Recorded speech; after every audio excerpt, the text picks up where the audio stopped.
Donald Trump is not the first presidential candidate to promise to move the U.S. Embassy to Jerusalem, but as president, he is the first to actually take steps to do it. Chief Washington correspondent James Rosen, our resident historian, shows us how we got here.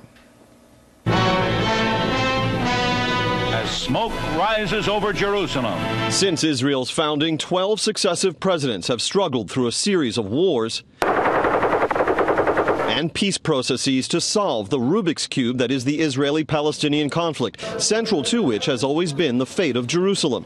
The difficulty compounded after Israel, with its victory in the Six-Day War of 1967, unified the Holy City. Every president for the last number of presidents, large number, they've come in and they were going to do it, and then all of a sudden they decide they don't want to get involved. The Democratic Convention platforms of 1972 and 76 advocated for Jerusalem as Israel's capital, and as a congressman, Gerald Ford had done so. But neither Mr. Ford nor Jimmy Carter pushed the idea as president.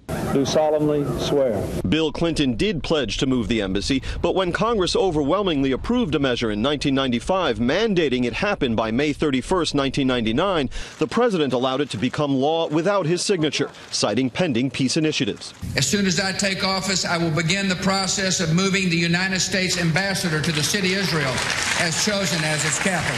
That promise also went by the boards. Elliott Abrams, who worked the issue throughout the Bush-Cheney era, explained why. I think President Bush and President Obama and President Clinton were persuaded by two things. Number one, a lot of pressure from the State Department. And secondly, by what I'd call threats of violence. If you do this, there'll be rioting, there'll be terrorism, and it will be your fault. The whole Arab world will go up in smoke if you do this.